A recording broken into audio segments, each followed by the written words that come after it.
Y vamos a darle la bienvenida a otro congresista que también ha tenido un rol, no digamos protagónico, pero ha opinado sobre todo lo que ha generado este enfrentamiento entre el Ejecutivo y el Legislativo. Es el vocero alterno de Acción Popular, Ricardo Burga, a quien le damos la bienvenida. Congresista Burga, ¿cómo está? Bienvenido a Ampliación. Muy buenos días, un gusto estar nuevamente con ustedes. A ver, varias cosas. El vocero de Acción Popular, usted es el alterno, el congresista Guibovich, aseguró que si le hubieran consultado sobre la pertinencia de llamar a las Fuerzas Armadas, como lo hizo el titular del Legislativo Manuel Merino, él hubiera recomendado no hacerlo. Y yo empiezo diciendo esto, ¿por qué? Porque el jueves pasado, que el ministro de Defensa dijo en una entrevista que yo le hice, que se estaban tocando las puertas de los cuarteles de manera absolutamente inoportuna e incorrecta, el mismo congresista Guibovich le escribe por WhatsApp al ministro de Defensa y le pregunta si eso era incorrecto. Entonces, acá hay una circunstancia que no ha sido esclarecida y lo que quiere probablemente la ciudadanía es claridad en el asunto. O sea, convenimos de que ha sido inoportuno, incorrecto, y esto también ha agudizado la situación y ha desinflado eventualmente una vacancia contra el presidente Vizcarra. ¿Cuál es su reflexión?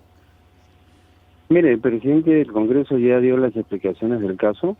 Creo que es innecesario seguir ahondando en el tema. Ya, pero implica a Acción Popular también y a la actitud que tenga Acción Popular en los próximos días. No estoy hablando solamente de las disculpas que ha ofrecido, ¿no? Señora Mónica, usted tiene amplia experiencia en los temas políticos. Por eso mismo. Y usted sabe muy bien de que con una llamada telefónica no se complota. Y menos por teléfono, ¿no es cierto? Usted está utilizando la palabra complot, yo no lo he utilizado. No, lo ha utilizado el Ejecutivo, a eso me refiero, ¿no es cierto? Y a eso me refiero, estoy rechazando esa posibilidad. Y es más, el señor Merino ya manifestó, y se lo digo además, yo tengo entendido que el propio comandante general de la Marina había tenido una reunión, o lo había invitado a una reunión al presidente del Congreso 2 días antes. La cercanía entre el presidente del Congreso y el comandante general de la Marina es muy estrecha, hasta donde yo tengo entendido. Y creo lo que ha sucedido es que Manuel, en la intención de transparentar lo que podía pasar en el día siguiente en el Congreso con la moción de vacancia del presidente, es decirle al almirante, oye, esto se está viniendo, vamos a actuar con transparencia, vamos a actuar de acuerdo a las normas constitucionales, así que acá el piso está tranquilo, hablando criolladamente, ¿no es cierto? Y creo que acá esto pasa más a lo anecdótico y lo que se está tratando acá, creo, desde parte del Ejecutivo, es distraer lo que hoy día el presidente Vizcarra quiere evitar por cualquier medio, llámese con la demanda de competencia, llámese con este supuesto complot, lo que se está haciendo o atacando al propio presidente de la Comisión de Fiscalización, que por lo que están atacando, le están atacando al cortero y no al mensaje en sí, es eso. El presidente Vizcarra está usando cualquier artimaña, y se lo digo, y disculpe lo que voy a decir, al mejor estilo montesinista de los años 90. Creando globos de ensayo para evitar que vaya el viernes a dar una explicación a 32 millones de peruanos por esos audios de la vergüenza. Esa es la única verdad. Entonces, señor Burga, ¿usted cree que hay una única verdad? ¿Usted cree que hay una única verdad? Gracias por hacérnoslo saber. Yo quisiera saber más modestamente qué pasa con la verdad de su partido. Por una parte, usted ha advertido que plantearía una demanda penal contra el ministro Inchauste, hijo de un ilustre velaundista, si no revela los nombres de los allegados a Acción Popular que lo habrían llamado. Pero por otra parte, hemos visto la publicación de 2 comunicados simultáneos y contradictorios, firmados por dirigentes todos de su partido. Explíquenos, por favor, cuál es la verdad única de Acción Popular. A ver, la única verdad, don Fernando, y vamos por partes porque usted ha tocado 2 temas. El primero es que lamentamos que el señor Inchauste se esté prestando esta telenovela mexicana que viene bajo un mismo formato. El primero, el día sábado, el señor Martos salió a manifestar que el presidente le había comentado, le había contado, le había chismeado, no lo sé, que había 2 personas que se habían acercado al presidente para pedir la postergación de la elección sobre pretexto del COVID. Dijeron nombres, hasta ahora el pueblo peruano y representación parlamentaria estamos esperando los nombres que el señor Matos dijo que se habían reunido con el presidente. Pero usted ya dijo que es una mentira, o sea, en realidad no han esperado a que se digan los nombres. Es que lamentablemente cuando usted dice algo y no dice quién es el mensajero, se convierte en una mentira. ¿no? O se está queriendo ocultar la información real. ¿A quién están protegiendo? Y bajo el mismo formato sale el señor Inchausti inicialmente a decir que eran personas cercanas al presidente del Congreso, después dijo que eran personas cercanas a Acción Popular. Por lo tanto, ya no son militantes de Acción Popular, ahora son cercanas a Acción Popular. Entonces, que se defina bien pues el señor Inchausti. Ahora, el señor Inchausti dijo en el primer momento, y eso le digo porque también tenemos las declaraciones grabadas, es personas allegadas a Acción Popular. Esa es la palabra exacta que utilizó. Y cercanas al presidente del Congreso. ¿No es cierto? Bueno, eso no lo sabemos, pero digamos, no dijo que eran militantes de Acción Popular, dijo allegadas a Acción Popular. Bueno, igual, entonces exigimos al señor Inchausti que diga cuáles son los nombres de estas dos personas que se han acercado a él. Acción Popular tiene 286.000 militantes. Queremos saber qué personas han sido. Pero le aseguro que no ha sido ningún congresista de Acción Popular ni ningún dirigente de Acción Popular.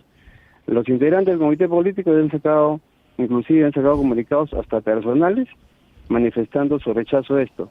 Es más, inclusive la señora Rosa María Palacios en el diario de República insinuó quien había llamado al presidente Vizcarra era Raúl Díaz Canseco. El señor Díaz Canseco ya lo negó. Entonces, creo que queda en la cancha. ¿Y qué pasa dentro de Acción Popular, que es la segunda parte de la pregunta de Fernando Carvalho? Justamente eso iba. El día domingo hubo comité político y el señor Mesías Guevara no participó de este comité político. Y creo que él ha emitido un comunicado en el error de que no había habido un acuerdo. Pero si usted lee los comunicados, no hay ninguna contradicción, son muy similares ambos. Entonces, acá lo que ha sucedido es una mala coordinación entre el comité, algunos integrantes del comité político, así de simple.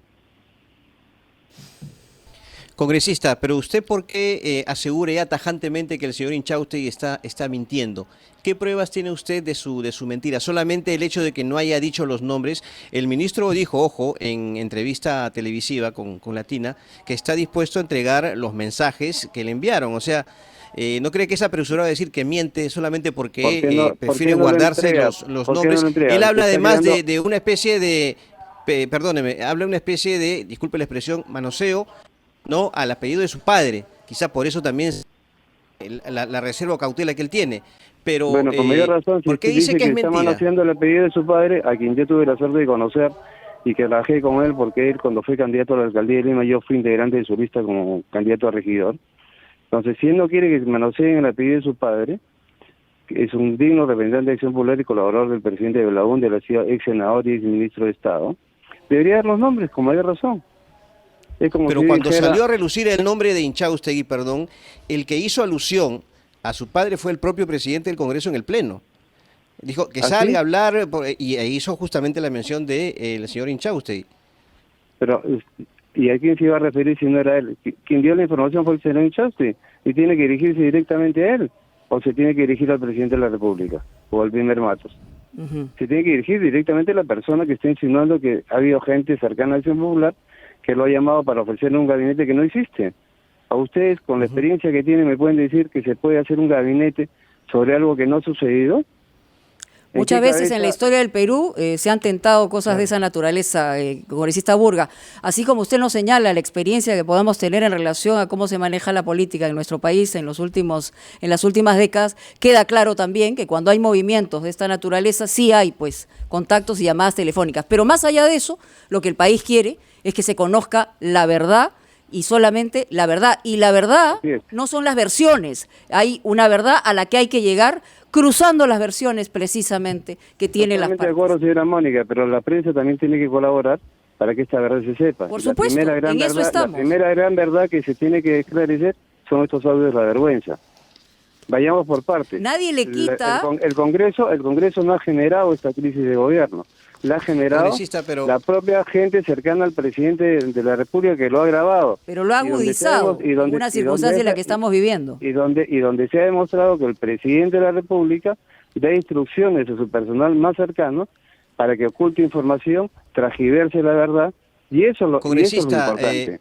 Usted habla de los audios de la vergüenza. Uno de ellos es el de Richard Cisneros con Karen Roca.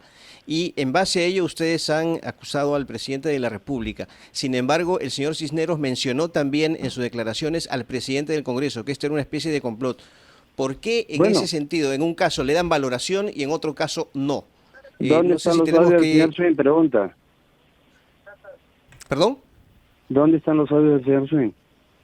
No, yo le pregunto por qué le dan una valoración a una versión Pues yo le que pregunto, involucra al ¿dónde están los presidente audios del Vizcarra señor y Swing? ¿Dónde están los audios del señor Swing que demuestran que el fue una señor declaración, Merino? señor Burga. Por eso, Fue una pero él dijo que declaración. él tenía Que 283 era una especie audios. de complot en el que participaba el Muy bien. presidente del Por eso, Congreso. ¿usted le cree al señor Swing? Yo le pregunto a usted. ¿Totalidad? No, yo le digo, ¿dónde están los 283 Sí, audios bueno, que ha presentado el hay señor también Swing? una estrategia normalmente en voltear pregunta con pregunta, pero en este caso los que deben responder evidentemente son los convocados, y en este caso es usted, congresista Burga, y sus versiones evidentemente salen y las escucha todo el país. Le agradecemos mucho su presencia aquí, vamos a ir a una pausa y regresamos.